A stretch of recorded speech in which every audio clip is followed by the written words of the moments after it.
ತರಗತಿಯಲ್ಲಿ ಕೆಲವು ನೈಸರ್ಗಿಕ ವಿದ್ಯಮಾನಗಳು ಎಂಬ ಪಾಠದಿಂದ ಒಂದು ಚಟುವಟಿಕೆಯನ್ನು ಆರಿಸಿಕೊಂಡಿದ್ದೇವೆ. ಚಟುವಟಿಕೆಯ ಹೆಸರು ಸರಳ ವಿದ್ಯುದರ್ಶಕ. ತಂಡದ ಹೆಸರು ಜೋಸೆಫ್ ಲಿಸ್ಟರ್. ತಂಡದ ನಾಯಕಿ ಅನುಶ್ರೀ ಎಂಎಚ್. ತಂಡದ ಇನ್ನಿತರು ಸದಸ್ಯರೆಂದರೆ ಮುಕ್ತ ವಿದ್ಯಾ, ಚಿತ್ರಶ್ರೀ. ಪ್ರಯೋಗಕ್ಕೆ ಬೇಕಾದ ವಸ್ತುಗಳೆಂದರೆ ಒಂದು ಕತ್ತರಿಸಿದ ಜಾಮ್ ಬಾಟಲ್ ಮತ್ತು 2 ಅಲ್ಯೂಮಿನಿಯಂ ಪೇಪರ್ಗಳು, ಒಂದು ಕಬ್ಬಿಣದ ತಂತಿ, ಒಂದು ರಟ್ಟಿನ ಪ್ರಯೋಗ ಮಾಡುವ ವಿಧಾನ. ಖಾಲಿ ಇರುವ ಒಂದು ಜಾಮ್ ಬಾಟಲ್ ಅನ್ನು ತೆಗೆದುಕೊಳ್ಳಿ. ತೆಗೆದುಕೊಂಡಿದ್ದೇವೆ. ಡಬ್ಬಿಯ ಬಾಯಿಗಿಂತ ಸ್ವಲ್ಪ ದೊಡ್ಡದಾದ ಒಂದು ರಟ್ಟನ್ನು ತೆಗೆದುಕೊಂಡಿದ್ದೇವೆ. ಅದರಲ್ಲಿ ಒಂದು ಲೋಹದ ಪೇಪರ್ ಕ್ಲಿಪ್ ಒಳ ಹೋಗುವಂತೆ ರಂಧ್ರ ಮಾಡಿದ್ದೇವೆ. ಕ್ಲಿಪ್ಪನ್ನು ಹಿಗ್ಗಿಸಿದ್ದೇವೆ.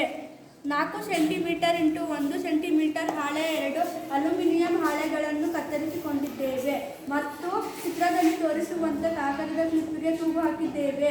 ರಟ್ಟಿಗೆ ಲಂಬವಾಗಿರುವಂತೆ ಪೇಪರ್ ಕ್ಲಿಪ್ಪನ್ನು ರಂಧ್ರದಲ್ಲಿ ತೂರಿಸಿದ್ದೇವೆ. ಪ್ರಯೋಗವನ್ನು ಮಾಡೋಣ. ಒಂದು ಊದಿದ ಬಲೂನನ್ನು ತಗೊಂಡು ನಮ್ಮ ತಲೆಗೆ ಉಜ್ಜಿಕೊಳ್ಳೋಣ.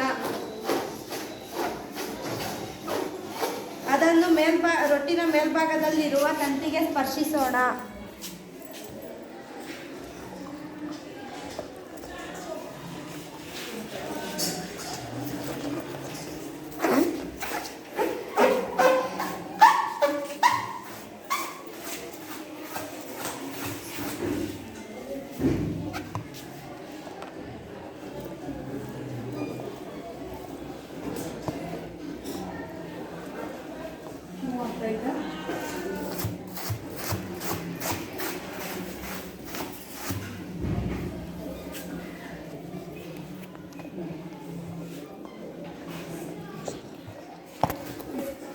ಈ ಪ್ರಯೋಗದಿಂದ ನೀವು ಏನನ್ನು ತಿಳಿದುಕೊಂಡಿರಿ?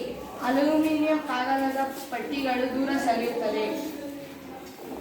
ಈ ಪ್ರಯೋಗದ ಫಲಿತಾಂಶವೇನೆಂದರೆ ಅಲ್ಯೂಮಿನಿಯಂ ಹಾಳೆಯ ಪಟ್ಟಿಗಳು ಆವೇಶಪೂರಿತ ರೀಫಿಲ್ನಿಂದ ಒಂದೇ ರೀತಿಯ ಆವೇಶಗಳನ್ನು ಪೇಪರ್ ಕ್ಲಿಪ್ನ ಮೂಲಕ ಪಡೆಯುತ್ತವೆ. ಒಂದೇ ರೀತಿಯ ಆವೇಶಗಳನ್ನು ಪಡೆದ ಪಟ್ಟಿಗಳು ವಿಕರ್ಷಿಸಿ ಅಲುಗಾಡುತ್ತವೆ. ಹೀಗೆ ವಿದ್ಯುತ್ ಆವೇಶಗಳನ್ನು ಒಂದು ಆವೇಶಪೂರಿತ ವಸ್ತುವಿನಿಂದ ಮತ್ತೊಂದು ವಸ್ತುವಿಗೆ ಲೋಹದ ವಾಹಕದ ಮೂಲಕ ವರ್ಗಾಯಿಸಬಹುದು ಎಂದು ನಾವು ತಿಳಿದುಕೊಂಡೆವು. ಹೀಗೆ ಮಾಡುವುದೇ ಸರಳ ವಿದ್ಯುದರ್ಶಕ. ಧನ್ಯವಾದಗಳು.